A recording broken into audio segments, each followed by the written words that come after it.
Hello दोस्तों, मैं हूं अमन शर्मा। Welcome to Scoreshala. आज हम देखने जा रहे हैं chapter the age of industrialisation.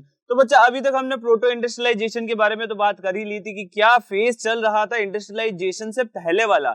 जो हम आज तक देखते हैं ना बच्चा, कि जैसे जो फैक्ट्री बेस्ड जो सिस्टम है उससे कुछ हमने अलग हटके देखा था कि सर फैक्ट्री के अलावा भी जो बाहर जो प्रोडक्शन हो रहा है उसे भी हम इंडस्ट्रियल प्रोडक्शन कह सकते हैं। बट उसके लिए रिक्वायर्ड क्या है बच्चा, वो होना चाहिए कैसा, मास प्रोडक्शन होना चाहिए। अब ऐसे में बच्चा हमने देख लिया था कि प्रोटो इंडस्ट्रियलाइजेशन क्या है, फिर हमने देख लिया था कि फैक्ट्रीज कैसे आती है और फैक्ट्रीज कैसे सिस्टम को चेंज कर देती है। बट आज हम देखने जा रहे हैं बच्चा पेस ऑफ इंडस्ट्रियल चेंज। आखिर बच्चा जो ये पेस था ना, जो ये रैपिड जो चेंजेस हो रहे थे ना, उसका वो जो पेस था आखिर वो था कैसा। तो चलो शुरू करते हैं आज बच्चा इस चैप्टर को, इस वीडियो को। तो देखो बच्चा, इसमें हम सबसे पहले शुरुआत करने जा रहे हैं एक क्वेश्चन के साथ। बच्चा क्वेश्चन, जैसे कि मैंने हर वीडियो के अंदर आपको बताया है कि जो क्वेश्चन है ना बच्चा, वो बहुत ज्यादा जरूरी है। तो हमारे लिए जो क्वेश्चन है वो आज ये है, how rapid was the process of industrialisation. आखिर जो इंडस्ट्रियलाइजेशन का जो ये फेज चल रहा था ना, जिसमें सब चीजें चेंज हो रही थी, मास प्रोडक्शन के एक होना, एक जो एक प्रोडक्शन की एक नई नई चीजें आ रही थी, एक प्रोसेस आ रहे थे, कुछ टेक्नोलॉजीज आ रही थी। इस सिनारियो के अंदर ये जो चेंज हो रहे थे वो कितने ज्यादा रैपिड थे। Does industrialisation mean only the growth of factory industries. क्या जो इंडस्ट्रियलाइजेशन जो है वो सिर्फ फैक्ट्री इंडस्ट्रीज से रिलेटेड है? बच्चा, हमने क्या देखा था कि फैक्ट्रीज के बाहर जो फार्म्स के अंदर भी जो वहां पे जो प्रोडक्शन हो रहा था उसको भी हमने क्या कहा था, इंडस्ट्रियलाइजेशन कह दिया था सर, इंडस्ट्रियल प्रोडक्ट कह दिया था सर। ऐसा क्यों कहा था? क्योंकि सर जो इंडस्ट्रियल प्रोडक्शन वहां पे हो रहा था ना, फार्म्स में हो रहा था, जो डोमेस्टिक हाउसेस वगैरह में हो रहा था ना, तो उसके अंदर क्या था, उसकी जो क्वांटिटी थी ना वो बहुत ज्यादा थी। बट बच्चा, जैसे ही फैक्ट्री वाला जो फंक्शन, जो फैक्ट्री का जो सिनेरियो हमारे सामने आता है, तो अब क्या होता है, अब जो काम है वो एक सुपरविजन के अंदर होने लग जाता है, एक कन्फाइंड स्पेस में होने लग जाता है, जहां पे क्या है, सुपरविजन है, आपका जो काम है उसका मैनेजमेंट है, आपके जो क्वालिटी है प्रोडक्ट की उसका मैनेजमेंट हो रहा है। ऐसे में बच्चा हम आज देखने जा रहे हैं क्या, कि आखिर जो ये इंडस्ट्रियलाइजेशन था ना, वो उस पीरियड के अंदर क्या जो ग्रोथ है वो सिर्फ और सिर्फ फैक्ट्री इंडस्ट्रीज की हुई थी? नहीं बच्चा। तो चलो हम देखते हैं, जो हमारा फर्स्ट पॉइंट है वो कुछ ऐसा है, the most dynamic industries in Britain were clearly cotton and metals. बच्चा, हम उस वाले फेज को समझ चुके हैं कि हम बात कर रहे हैं सर कब की, 19 से 20 सेंचुरी की। तो बच्चा आपको ये चीज तो क्लियर होगी ना, वहां पे हम क्या देखने जाएंगे, कॉटन, व्हीट और मेटल्स। तो ऐसे में growing at a rapid pace, cotton was the leading sector in the first phase of industrialization up to the 1840s। अब बच्चा क्या सीन था, जो 1840s है ना, उसके आने तक तो क्या सीन था ना, कि जो अपना जो कॉटन है ना, बस वही वाला जो सेक्टर है वो क्या कर रहा था, रैपिड ग्रोथ कर रहा था, वो अपना जो सेक्टर है वो बढ़ता जा रहा था। बट क्या हुआ बच्चा, 1840s आने तक क्या हुआ, after that the iron and steel industry led the way. अब बच्चा क्या सिनारियो था ना, कि अब कोलोनाइजेशन का पीरियड शुरू हो गया था, अब जो ट्रेड है वो ज्यादा से ज्यादा एक्सपेंड हो रहा था। ये वही पीरियड था बच्चा जब सभी कॉलोनीज, जो सभी कॉलोनाइजर्स थे ना, वो क्या चाह रहे थे, अपना जो है ना, जो एक ट्रेड है उसको एक्सपेंड करने जा रहे थे, क्योंकि इंडस्ट्रियलाइजेशन का जो फेज है वो शुरू हो चुका था। इस सिनारियो के अंदर बच्चा क्या होता है कि वो लोग क्या करते हैं कि अब सिर्फ कॉटन ही नहीं, उसके अलावा आयरन और स्टील है ना, उसका भी क्या करते, प्रोडक्शन बढ़ा देते। सर प्रोडक्शन बढ़ाने से क्या होगा, ताकि वो जो मैन्युफैक्चरिंग है उसके साथ साथ जो उसका इंफ्रास्ट्रक्चर है ना दूसरी कॉलोनीज में, उसको खड़ा कर सके सर, रेलवेज खड़ा कर सके सर, शिप्स को खड़ा कर सके। तो ऐसे में बच्चा जो आयरन और जो स्टील है ना, उसकी रिक्वायरमेंट, उसकी नीड, उसकी डिमांड बहुत ज्यादा बढ़ चुकी थी। ऐसे में with the expansion of railways in England from the 1840s and in the colonies from the 1860s, the demand for iron and steel increased rapidly। बच्चा एक चीज हमेशा ध्यान रखना, अगर किसी की कंट्री की ग्रोथ को आपको देखना हो तो आपको सबसे पहले वहां पे क्या देखना रहेगा, वहां का जो आयरन और जो स्टील सेक्टर है ना उसको देखना रहेगा। सर ऐसा क्यों है? सर जितने ज्यादा इसका प्रोडक्शन होगा, जितना ज्यादा इन चीजों का कंजप्शन होगा ना, उतनी ही ज्यादा एक कंट्री का जो बेस है वो स्ट्रॉन्ग बनेगा। क्यों सर? इन चीजों से क्या बनता है सर, आयरन और स्टील से क्या बनता है सर, इंफ्रास्ट्रक्चर खड़ा होता है। और जो इंफ्रास्ट्रक्चर है वो क्या है सर, वो सिंबल करता है, किसको सिंबलाइज करता है, किसको सर, ग्रोथ को सिंबलाइज करता है। ऐसे में सर जो आयरन और जो स्टील है ना उसका प्रोडक्शन बढ़ने लग गया था सर, किस लिए? रेलवेज के कारण। सर कहां पे सर, 1840s तक तो कहां पे, इंग्लैंड में। बट 1860s आते आते कॉलोनीज के अंदर भी वो लोग इंफ्रास्ट्रक्चर खड़ा कर रहे थे, ताकि ज्यादा से ज्यादा वहां पे जो एक्सट्रैक्ट कर रहे हैं ना रिसोर्सेज, उन रिसोर्सेज को निकाल के लेके आया जा सके। कहां पे सर? ब्रिटेन के अंदर सर। अब आगे देखते हैं, by 1873 Britain was exporting iron and steel worth about 77 million. अब बच्चा क्या है ना, लगभग 1873 आने तक तो क्या था, ब्रिटेन जो है ना अपना आयरन और स्टील कितना एक्सपोर्ट कर रहा था, लगभग 77 मिलियंस का, double the value of its cotton export. अब बच्चा क्या सिनारियो था, जो ये वर्ल्ड ट्रेड हो रहा था ना, उस वर्ल्ड ट्रेड के अंदर जैसे कि हमने देखा बच्चा कि जैसे एक जो पार्ट था ना वो किसका था, एक वो पार्ट था वीट का, एक पार्ट था वहां पे कॉटन का। पर बच्चा अब जो ये एक पार्ट है ना वो होने जा रहा था किसका बच्चा, आयरन एंड स्टील का। ऐसे में बच्चा हम ये चीज समझ सकते हैं कि जो 77 मिलियंस का जो आयरन और स्टील एक्सपोर्ट हो रहा था उसके कंपेयर में जो कॉटन था ना बच्चा वो तो कितना था, लगभग उसका हाफ था, ठीक है, double the value of its cotton export, मतलब उसका बच्चा हाफ था। अब बच्चा सेकंड पॉइंट हमारे सामने आता है, the new industries could not easily displace traditional industries. अब बच्चा क्या है ना, न्यू इंडस्ट्रीज तो आ रही थी, पर बच्चा जो इंडस्ट्रीज के नया आ जाने से ऐसा नहीं है कि जो पुरानी वाली जो इंडस्ट्रीज थी ना वो हाथों हाथ एकदम चेंज हो गई, एकदम वो चली गई। नहीं बच्चा, ऐसा नहीं होता। क्यों नहीं होता सर? क्योंकि आपको अगर कोई इंडस्ट्री अगर आपको कोई भी नई इंडस्ट्री लगानी है तो उसके लिए सर बहुत सारी चीजों की जरूरत पड़ती है। सर कैपिटल की जरूरत पड़ती है, सर आपको लेबर की जरूरत पड़ती है। सर लेबर भी कौन सा चाहिए? सर टेक्निकल लेबर चाहिए, उसको काम करना आना चाहिए, उसको मशीन्स को यूज करना आना चाहिए। तो और इसके साथ साथ बच्चा जो प्रोडक्शन है, जो आपको प्रोडक्ट चाहिए उस मशीनरी से, उसको भी आपको डिसाइड करना पड़ेगा, क्योंकि सर जो मशीनरी है ना वो क्या करती है, एक यूनिफॉर्म प्रोड्यूस करती है। ऐसे में जो न्यू इंडस्ट्रीज थी ना उसने हाथों हाथ आते डिस्प्लेस नहीं कर दिया ट्रेडिशनल इंडस्ट्रीज को। Even at the end of the 19th century less than 20% of the total workforce was employed in technologically advance industrial sector. बच्चा उस टाइम जो भी कुछ था ना, जो भी इंडस्ट्रीज नई नई आ रही थी वो सब कुछ उनके लिए नया था। क्यों सर? वो पहली बार हो रहा था सर, इसीलिए। अब वो उनके लिए कैसी थी? टेक्नोलॉजिकली एडवांस इंडस्ट्रीज हुआ करती थी। ऐसे में क्या था ना बच्चा, जो ओवरऑल पॉपुलेशन है उसमें लेबर भी बहुत ज्यादा था, उसमें वर्कफोर्स बहुत ज्यादा थी, पर बच्चा उन लोगों को काम नहीं आता था। काम नहीं आने के कारण लगभग less than 20% of the total workforce was employed in technologically advance industrial sector. इसीलिए बच्चा लगभग है ना 20% से भी कम जो लोग थे ना वो एम्प्लॉयड हो रखे थे, किसमें sir? Technologically advance industry sector के अंदर। फिर हम आगे देखते हैं बच्चा, क्या textile was a dynamic sector. हमने क्या देखा, जो टेक्सटाइल है, जो कॉटन वाला जो सेक्टर था वो एक डायनेमिक सेक्टर था, but a large portion of the output was produced not with in the factories but outside with in domestic units. अब बच्चा क्या सिनारियो था ना कि अभी भी जो टेक्सटाइल, जो सबसे हमने क्या देखा सर, ये एक बड़ा सा एक हमारा क्या है, होल ट्रेड है। उस होल ट्रेड में एक पार्ट है वीट का, एक पार्ट है कॉटन का, एक पार्ट अभी आयरन का होने जा रहा था। पर बच्चा अभी तक जो ये जो टेक्सटाइल है ना, जिसका एक बहुत लार्ज पोर्शन था हमारे किसमें, ट्रेड में, अभी भी उसका जो प्रोडक्शन है ना बच्चा वो कहाँ हो रहा था, वो डोमेस्टिक यूनिट्स में हो रहा था। उसका प्रोडक्शन अब तक वहां जो फैक्ट्रीज थी, जो वहां की इंडस्ट्री थी ना, उसमें उसका प्रोडक्शन नहीं हो रहा था, और हो भी रहा था तो बहुत कम हो रहा था। ओके, फिर हमने क्या देखा सर, आउटपुट बहुत कम आ रहा था। अब ऐसे में हमारे सामने जो थर्ड पॉइंट आता है वो कुछ ऐसा है बच्चा, the pace of change in the traditional industry was not set up by steam powered cotton और metal industries, but they did not remain entirely stagnant either. अब बच्चा क्या था, the pace of change in the traditional industries was not set by steam power cotton और metal industries. अब बच्चा क्या था, जो ये ट्रेडिशनल जो इंडस्ट्रीज थी ना, उन्होंने जो सेट किया था, जो वो चेंज लाना चाह रहे थे ना, वो किसके ऊपर बेस्ड नहीं था, वो किससे एक ना वो प्रेरित नहीं था। तो वो किसके प्रेरित नहीं था सर? स्टीम पावर्ड कॉटन के, और इसी के साथ साथ मेटल इंडस्ट्रीज के। क्यों सर? ऐसा क्यों था सर? क्योंकि अभी भी उसके अंदर किसकी जरूरत थी? हैंड लेबर की जरूरत थी। ज्यादा से ज्यादा कौन सा लेबर चाहिए था? हैंड लेबर चाहिए था।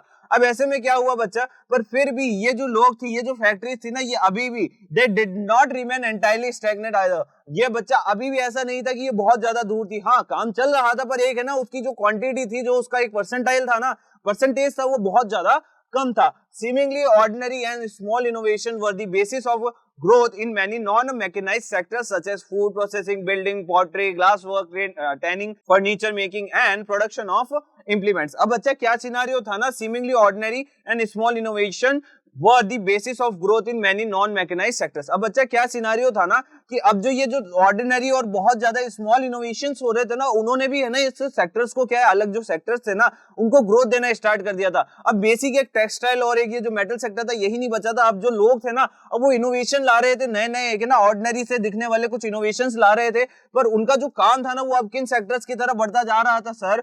फूड प्रोसेसिंग की तरफ। सर जो पैक्ड फूड, जो कैन फूड हम खाते हैं सर, उसकी बात हो रही है। फिर हमारे पास क्या था, बिल्डिंग्स, और उसके अलावा pottery, glass work, tanning, furniture making and production of implements. तो ऐसे में आप ये तो समझ गए होंगे कि अब वो जो प्रोडक्शन है ना, वो प्रोडक्शन जो वो चाहते थे, अब वो किसकी तरफ वो शिफ्ट कर रहे हैं धीरे धीरे, वो फूड प्रोसेसिंग और जो अदर जो सेक्टर्स है ना उनकी तरफ वो बढ़ते जा रहे हैं। सर ऐसा क्यों था, वो अदर सेक्टर्स की तरफ क्यों बढ़ रहे थे?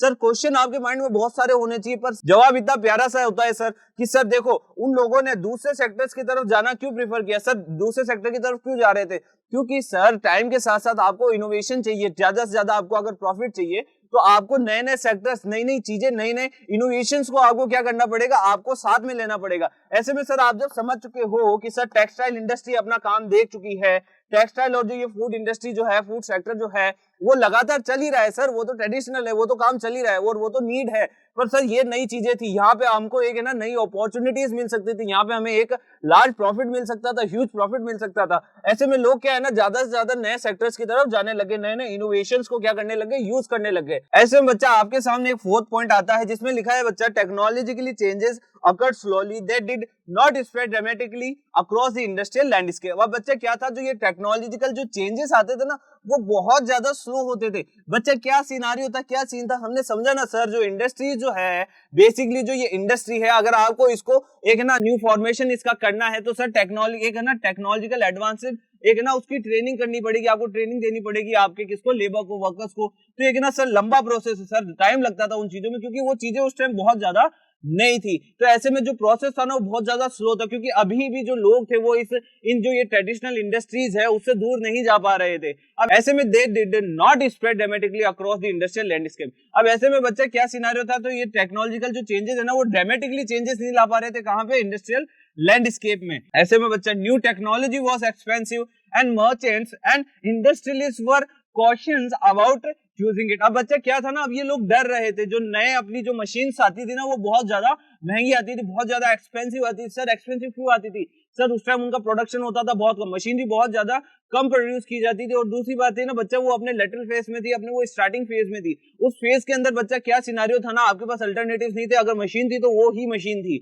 अगर आपको उससे काम करना है तो उसके लिए आपको बहुत ज्यादा एक्सपेंड करना पड़ता था। ऐसे में सर क्या था ना, एक्सपेंसेस के कारण उसकी जो कॉस्ट थी वो बहुत ज्यादा आ रही थी। इसी के कारण अब जो ये जो नए मर्चेंट्स और जो इंडस्ट्रियलिस्ट थे ना वो अभी तक क्या है ना डर रहे थे, इन मशीन्स को यूज करने से डर रहे थे। क्यों सर, जो कॉस्ट जो है ना वो बहुत ज्यादा मैटर करती है सर, क्योंकि वो इस चीज को एक है ना थोड़ा समझ तो रहे थे कि भाई हाँ हमारा प्रोडक्शन बढ़ सकता है, हम मास प्रोडक्शन कर सकते हैं, बट बच्चा उनको एक दिक्कत थी, उनके माइंड में एक है ना टेंशन आ रही थी, क्या सर की जो मशीन का जो एक्सपेंस है, जो मशीन की जो कॉस्ट है ना वो इतनी ज्यादा है कि वो हमारे प्रोडक्ट की कॉस्ट बढ़ा देगी। ऐसे में क्या था बच्चा, the machines often broke down and repair was costly. अब बच्चा क्या सिनारियो था, उस टाइम जो मशीनें थी ना वो अपने लेटरल फेज में होने के कारण क्या होती थी, कई बार वो ब्रोक डाउन हो जाती थी, कई बार वो काम करना रोक देती थी, और उनका जो मेंटेनेंस है, उनका जो रिपेयरिंग जो होती थी ना बच्चा वो बहुत ज्यादा कॉस्टली होती थी। ऐसे में they were not as effective as their inventors and manufacturers claimed. अब बच्चा ऐसे में क्या हो गया, जब उसकी जो एक ना कॉस्ट बहुत ज्यादा आने लगी, बहुत ज्यादा एक्सपेंसिव पड़ने लग गई ना,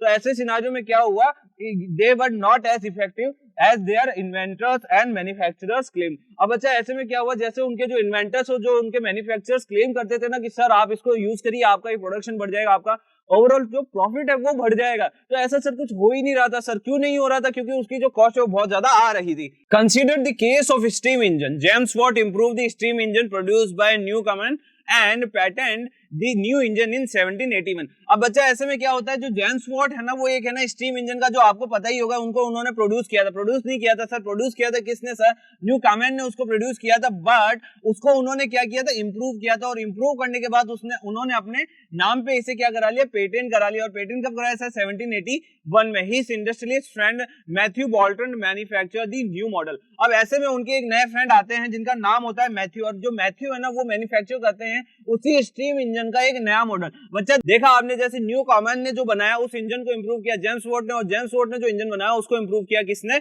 उनके फ्रेंड मैथ्यू ने। तो आप ये समझ सकते हैं सर इंप्रूवमेंट हो रही थी लगातार, जो उसकी कॉस्ट कम करने की है ना एक तैयारी चल रही थी, but for years he could find no bias. At the beginning of the 19th century there were no more than 321 steam engines all over England. अब बच्चा क्या सिनारियो था ना कि अभी तक वो लोग क्या नहीं फाइंड कर पा रहे थे, उनके बायस को फाइंड नहीं कर पा रहे थे। क्यों, क्योंकि sir at the beginning of the 19th century there were no more than लगभग कितने सर 321 स्टीम इंजन ही थे, कहां पे सर, ऑल ओवर इंग्लैंड में। तो आप ये समझ सकते हैं सर उसकी कॉस्ट के कारण क्या था ना, अब लोग उससे डर रहे थे।